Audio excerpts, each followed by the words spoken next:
Hey everyone, welcome back to this month's episode of Post-Secondary Tea, a podcast presented by Lead Canada. On today's episode, we're going to be discussing an important topic when it comes to university, the internship recruiting process. Now, with an everly increasingly competitive job market, gaining industry-relevant experience in university is becoming increasingly important, and often this comes in the form of internships. From the outside looking in, I know I've personally found it internship recruiting process can be a very daunting process. We hear these buzzwords being thrown around like recruiting, networking, and coffee chats, and those just don't make sense when you don't know anything about the process. On today's episode, we'll be breaking down all these buzzwords to help you get a better sense and a better idea of how you can secure your next internship during post-secondary.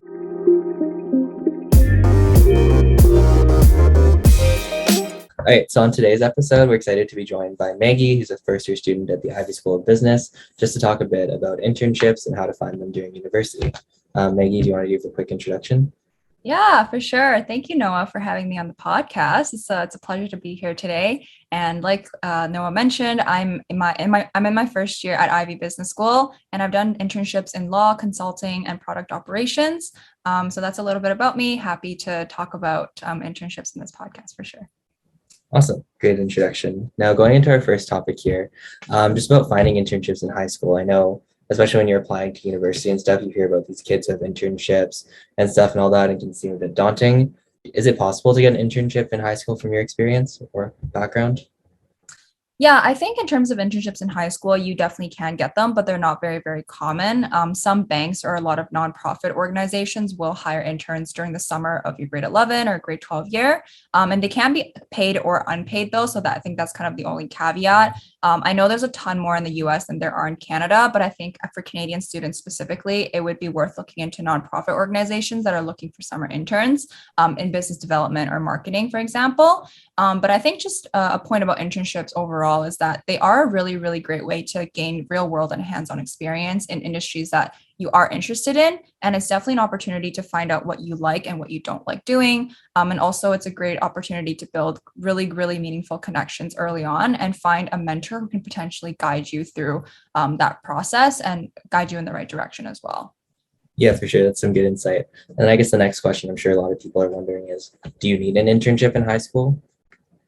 Yeah, definitely not. I don't think, having an internship will have an impact in terms of whether you're going to get a full-time job like 4 years down the road. I would say instead of that, like during the summer, you should definitely just take it to go on like a grad trip after high school, explore some new sites. And then honestly, you can start a passion project or take some online courses to develop some of the skills that might be important as you go into university. I think personally, I think it's more meaningful if you just focus on your personal development and then kind of talk about those experiences when you're applying for clubs or when you're applying for internships. I think that makes you more of an interesting person than say like, oh, I just worked an internship, throughout the summer before high school. Yeah.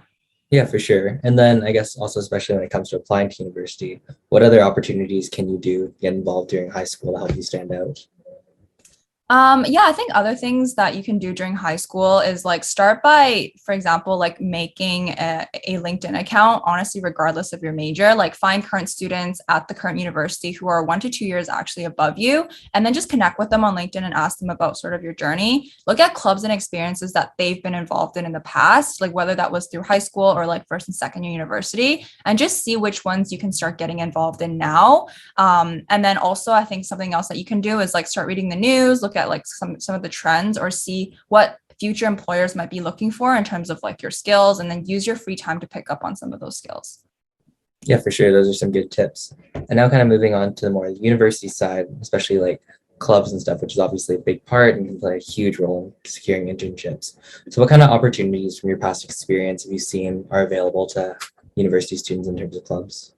Yeah, there's a ton from clubs. Like definitely go and try to join like a couple clubs that you're really interested in.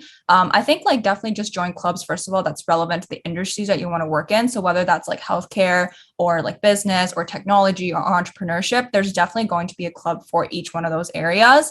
And so I think the most important asset that you can actually get from clubs are actually the people that you meet, not necessarily the opportunities that they provide you with, but the people that are in the leadership team or the people that are just part of the club. These people most likely have previous experience like navigating recruiting or working at some of the companies that you might be interested in working at. So definitely just talk to these people. Like for me personally, the people that I met and that I became friends with during these clubs were literally like the most helpful when I was going through the internship recruiting process myself. They're able to help you edit your cover letters, your resumes, and also mock you for interviews, which is definitely a very, very crucial part of internship recruiting.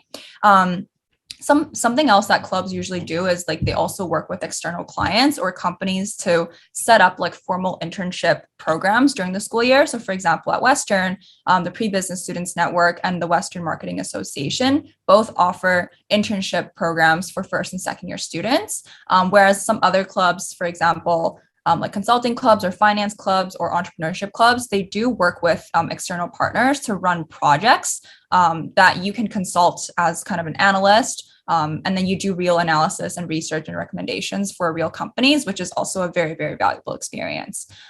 So I think the last thing in terms of clubs is that there's also a lot of like mentorship programs where you either get connected one-on-one with a mentor who's maybe in third or fourth year, or you get connected with like a group of people where you and maybe some other first and second year students are paired up with like a mentor.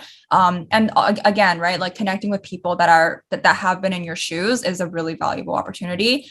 So definitely take the time to find out what opportunities that are available in terms of a mentorship program, and take advantage of those, because that's like a great resource for sure. Yeah, for sure. And just kind of building off of that a little bit, do you have any tips? Because obviously, like everyone strives to say be an exec on a club or anything. Do you have any tips on how to make the most of the experience as, like, say, a general member? Yeah, I would say that just because you're not an executive on a club, right, that definitely should not impede on your experience with like a club specifically. As a general member, like just be very proactive, in getting involved with the club, whether that's like reaching out to the executive team, even like, and because there's definitely something to learn from these people, or just like going to as many events as you can just to learn more about like the different things that they're offering. I think is like a great way to kind of get your name out there, get people to know you, because obviously like the more people that it's kind of like a domino or like a ripple effect, right? Someone will introduce you to somebody else, or like someone else will introduce you to another opportunity, and it kind of spirals from there. So just because you're not an exec literally does not give you a disadvantage in any way. Still just be proactive and reaching out, and you're literally going to be just fine. Yeah, for sure. Those are some good tips. And then obviously with the increase in like importance of EDI, like equity, diversity, and inclusion, we're seeing more opportunities available for BIPOC, women and stuff, and different minorities in terms of opportunities and internships. Could you speak a little bit about like some of the opportunities specifically available to these groups?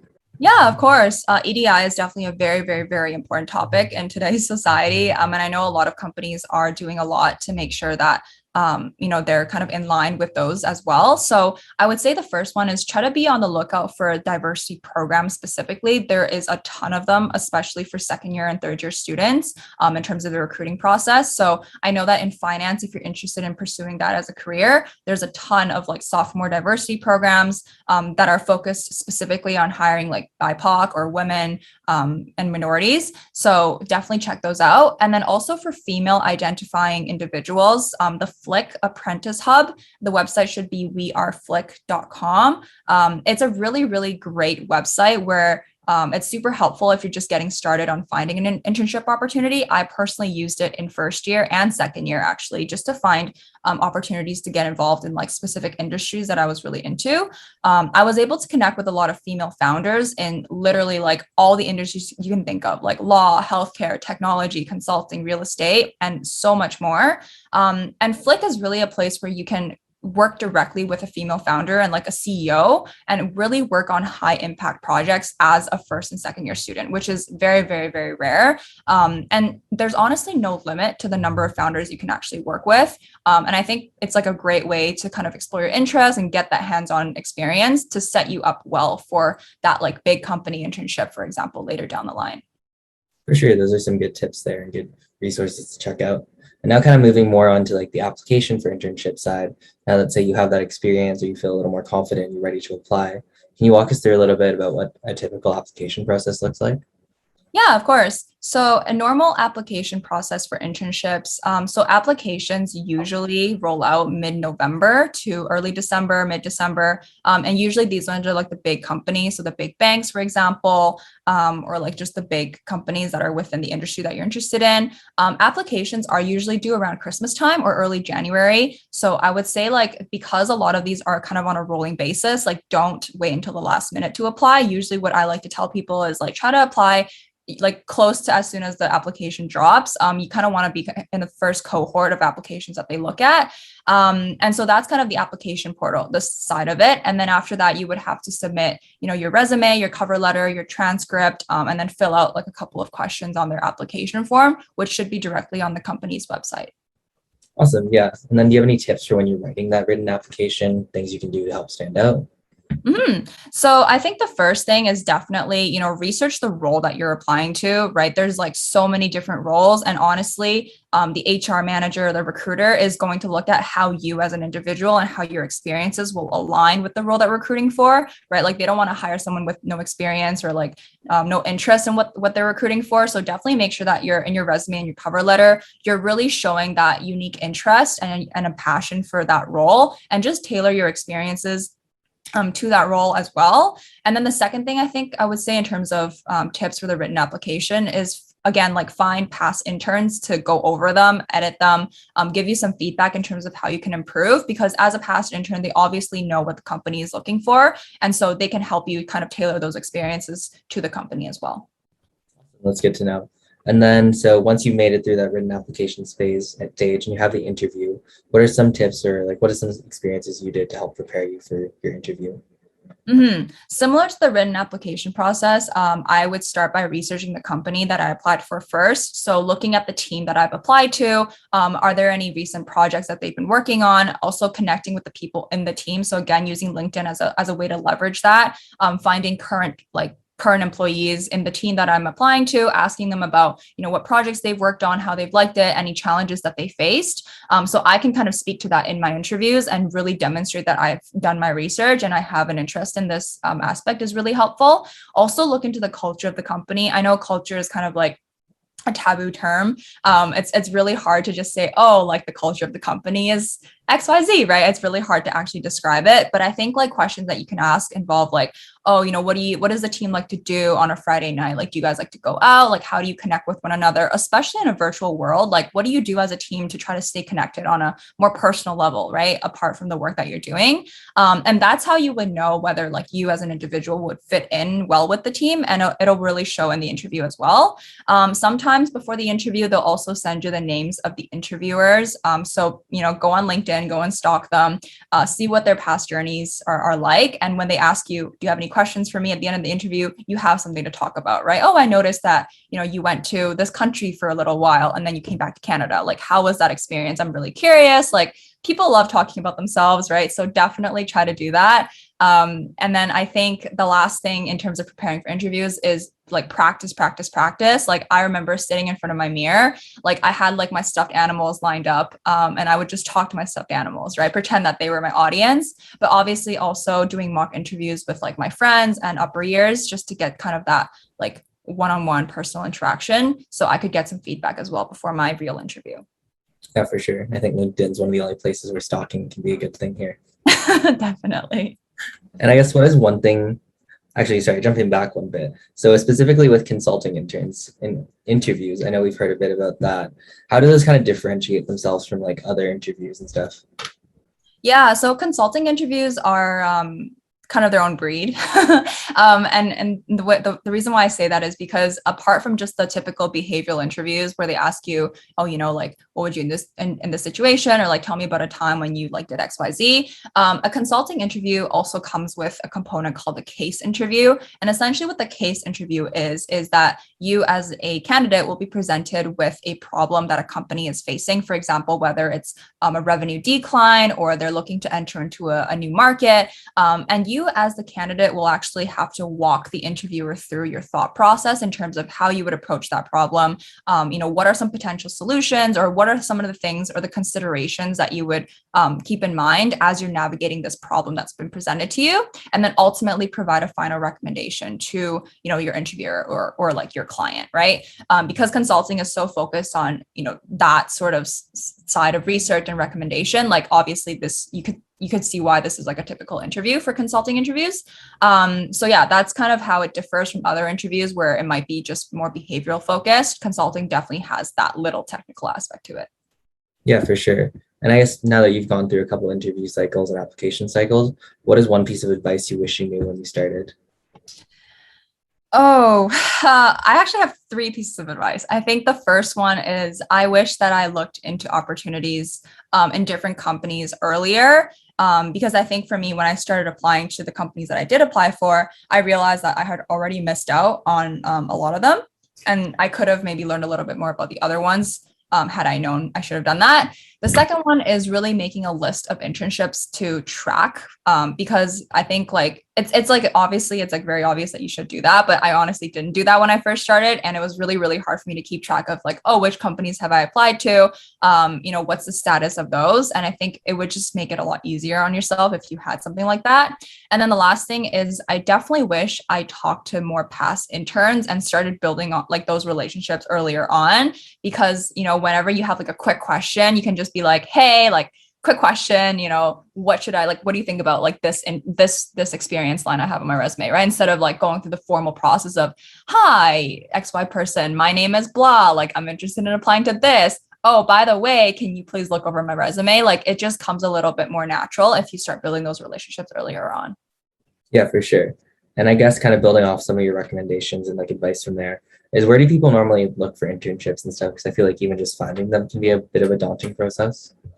I would always start with the people that you know. So whether it's the people that you've met at clubs, whether it's like your friends or like any upper years that you've been connected with, first of all, like ask them where they did their internships, right? Because that gives you a really great starting point in terms of like, oh, these are companies that do hire like first and second year interns, and let me see if they're hiring again this year, or like if this is a company that I want to work for potentially. And then the second one, I would say, if you're looking at like smaller startups or smaller companies, try to get a referral from these people.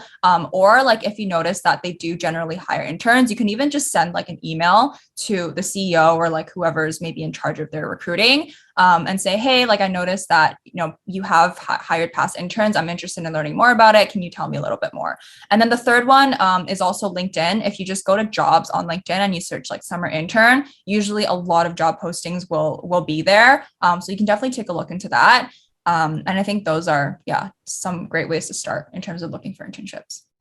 Yeah, for sure. And then just building off that again a little bit is what do you think is a realistic kind of like outlook on internships for students in first year and stuff? Because I feel like it's kind of hard to set your expectations in terms of what you can actually achieve, especially when someone you're competing against older students.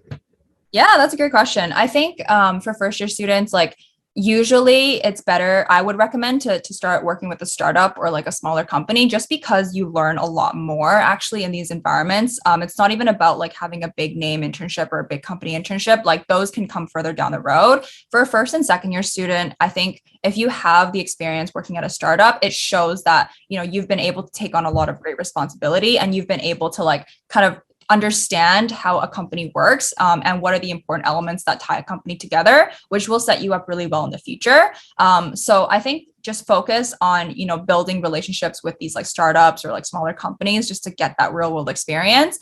But at the same time, I wouldn't like discourage you from applying to big companies. Like you never know what's going to happen. Like you might as well just shoot your shot. Sometimes like big companies, I know for example, like Deloitte, they actually do sometimes hire first year students. And so like definitely just apply and see what happens. Another thing I would actually say is so a lot of these companies actually have like summer leadership conferences where they actually hire interns from them. So this leadership conference usually lasts like 2 to 3 days in the summer, and they call it like a national summer leadership conference or like a whatever, like a special name. But basically, it gives you kind of a really great insight into what the company does, what are the opportunities that they have, what the culture is like. And then straight from that conference, they'll give you like an interview offer. And most of the time, you will be recruited for the next summer. So definitely look into those as well. Yeah, for sure. Those are some good places to start and kind of just thinking about when you're considering.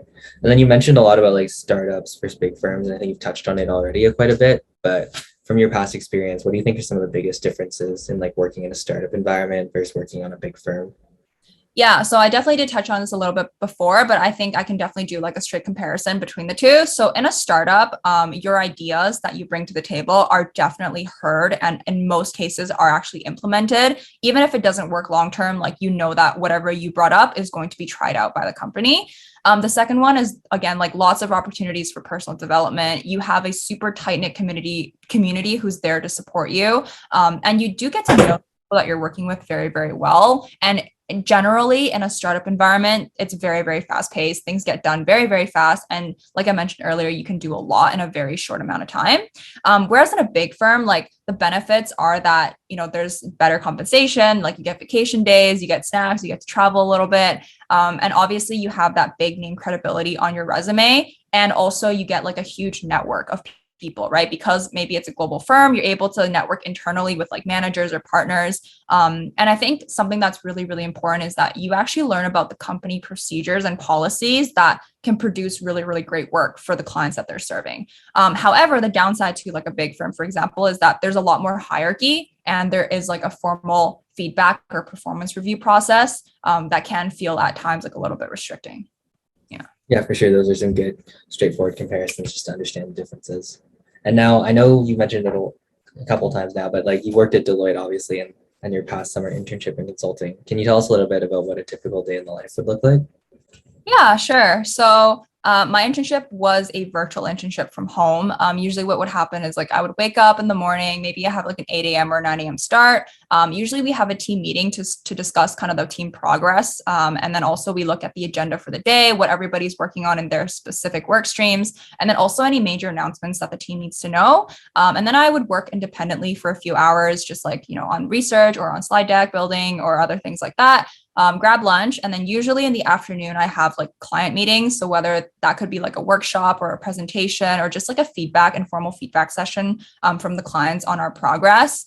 Usually those would happen in the early afternoon. And then after that, I would do a bit more independent work. And then near the end of the day, I would have a one-on-one check-in with my direct supervisor, just to debrief on the work that I've done today, and then also set the framework for tomorrow. After that, usually there's like a workout session that actually Deloitte will, organize for us. And then usually there's like a dinner social with the other interns after that we self-organize. And then if sometimes it's like a high, like there's like a lot of deadlines coming up, I would maybe take some time to do some more work after dinner. But usually that doesn't happen. Yeah, for sure. That sounds like a really busy but exciting day. Mhm. And then, so what is one thing that you weren't expecting going into your internship that you discovered? Yeah, one thing that I found very surprising that I wasn't expecting, but I was really, really happy about was Deloitte actually had an international staffing team, at least for the team that I was working on. So everybody was from like a different location around the world. Like I was based out of the Toronto office. There were people on my team that were from the Calgary office, some people from Chicago, and then we actually had someone from Mexico. And so it was really, really great just working with people that are from such different backgrounds, but working on the same thing together. I think it was definitely something that I really, really enjoyed out of my summer experience.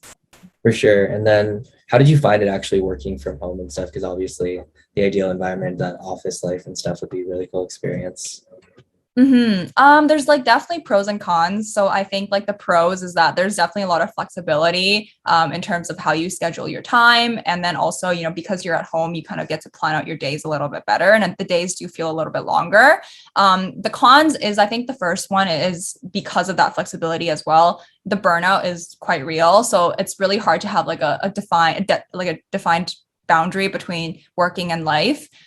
So there's that like one challenge. The other challenge is that it's a bit harder to connect with your coworkers on a more personal level for sure. But I think like for me, I try to go into the office when it opened for like one to two times a week. So that was really helpful as well. But yeah, I think those are just some of the pros and cons.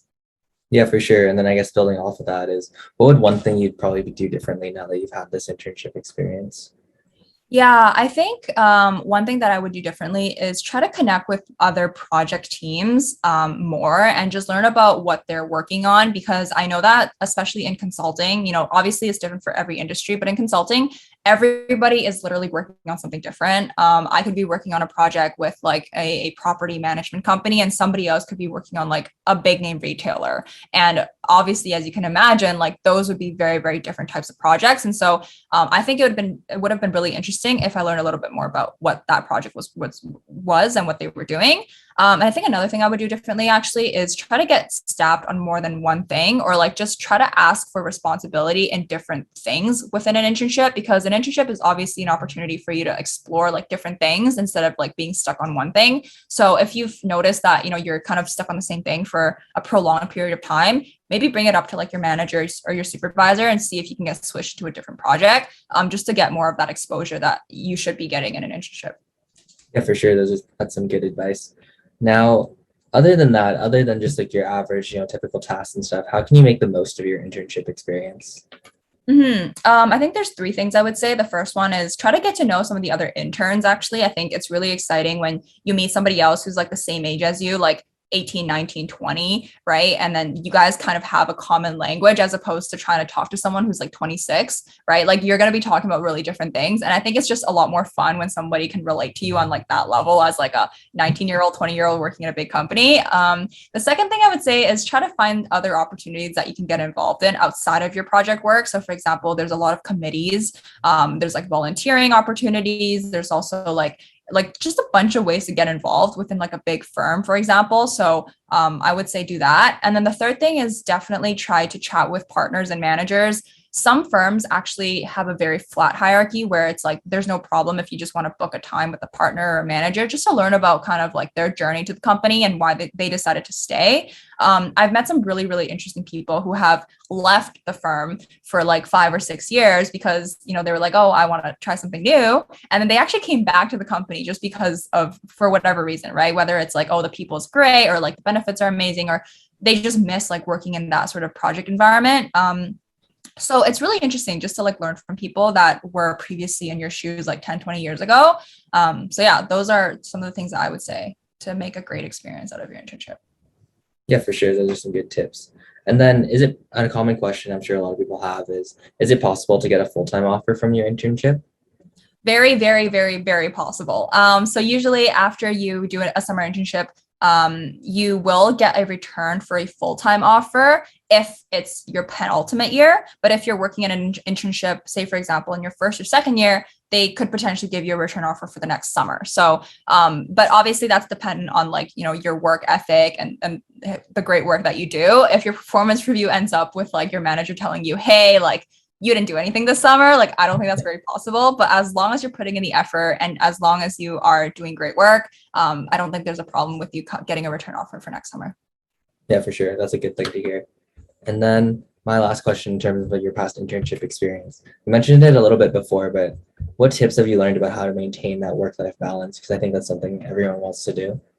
Yeah. So in internships, whether it's in a big firm or in a startup, you're definitely going to have times when things just do get a little bit busier. And then you're also going to have times when things are just like super, super chill and you kind of get off at like a 1 p.m. on a Friday. I would say that in terms of work-life balance, especially with the world moving into like a hybrid working environment, set very clear boundaries for yourself in terms of like, okay, I'm not even going to touch my laptop after a certain hour, or like I'm only going to like I have my protected lunch breaks, right? Where like nobody is allowed to like call me and nobody is allowed to like reach me via messages. Just having those very clear boundaries and making sure that other people that you're working with understand those boundaries and that they respect them, I think is like super, super crucial to maintaining a work-life balance. I think something else is also just like sort of planning your days and your weeks in advance as much as possible. So kind of understanding, oh, this upcoming week, I have a deadline on Friday. What does that translate into like my work efficiency or like where I put my time from Monday to Thursday? And so it's really about like planning in advance and then also, I guess, like setting very clear boundaries in terms of like what you're like, what you need in terms of like a break, etc. Yeah. Cool. And now moving on from internships, moving on to a new segment of the podcast called Advice to Your First Year Self, where I'm going to ask all our guests to say one thing that they wish they could do differently if they could go back to first year. So Maggie, what is one thing you would do differently? One thing I would do differently if I went back to first year. Oh, the good old days. So at Western, there's a cafeteria in every single residence hall, and I kind of just stuck with like the one or two. But I honestly, if I went back, I would try to go to every single cafeteria just to see what the best food was out of all the different cafeterias. So I would have like a better comparison. I think that would be pretty fun because I think as you get older, like as you move into upper years, you don't really get an opportunity to go back into residence and eat cat food. So yeah, take advantage of that. For sure, that's a good piece of advice. Definitely something I'll try. All right. Well, thank you so much for your time. It was great to learn about internships, and I'm sure all our viewers and listeners learned a lot too. Thank you for having me. It was a pleasure to be here. Thanks for listening to the 6th episode of Season 2 of Post-Secondary Tea, presented by Leap Canada. Make sure to subscribe to be notified whenever we release a new episode, and follow us on social media at leap.canada to get updates on all our exciting events and projects.